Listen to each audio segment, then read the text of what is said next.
Good. Na si Billy at Bianca sa isang 30-minute exercise Hindi challenge. kaya, okay lang. Okay, labas mo, labas mo. Kumusta na kaya sila? Good. Alright. Buhay pa naman kami mga kapochi.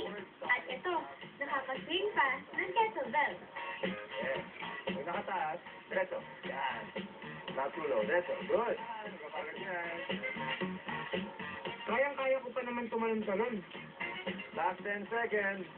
Yes, Buti na lang may mga active na rest station para makapahinga ng konti. Good, good. Ang maganda doon, nag-train na yung cardiovascular system. So, nag-increase yung endurance. And of course, if you want to lose weight, pwede rin yun. Okay, next, push-up. Yan. Very good. Bianca. Sige, Bianca, konti na lang, kaya mo pa yan. Eh ikaw, okay lang? That's it. Mukhang hilo ka na eh. There you go. Slide with my pa doon.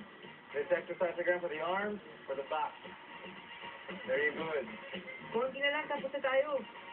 Last 2 stations, Bianca. Lapit na matapos. Very good. Thousand plank. And stop. Okay, you're done. Good job. 1 round pa lang yun. 2. And stop. Very good. Nice one. Come on, guys. Si Bianca, round 4 pa lang yan ah. May dalawa pa kayo. Yeah, may 20 minutes pa. Huh? Oo, kaya niya. Importante sa circuit training kasi, develop yung mga muscular system natin. So, we're growing people, you guys are growing people, and if you work out your muscles correctly, maganda yung development, lalaki kayo, magiging stronger, may laban sa sakit, right up, good lang, steady lang. Grabe, 30 minutes lang ang circuit training, pero kung pawisan ako, parang buong araw ako nag-exercise. Madali lang pala ah. Eh pagod na tayo eh. Okay lang yan. Lalakas naman Come kayo. on. Bukas ulit ha. Bukas ulit. Bukas ulit? Right, Actually nakakapagod siya, pero masaya.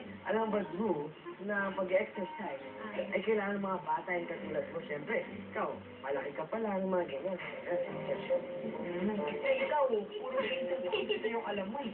Hindi lang yun ha. Sa computer, marami akong nagiging online friend. Hindi tayo nakakasigurado sa mga nakikilala natin online. Sa computer, nakakapag-internet din ako at marami akong natututunan. Totoong maraming information ang nasa internet. Pero dapat, sinusuri natin mabuti kung tama ang mga nakukuha natin dito.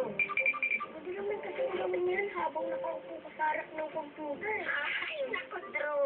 Ay, kakaiba nga talagang paniniwala yung si Drew. Pero hindi tayo susuko mga kotse. Ipapaintindi natin sa kanya na mas masaya ang buhay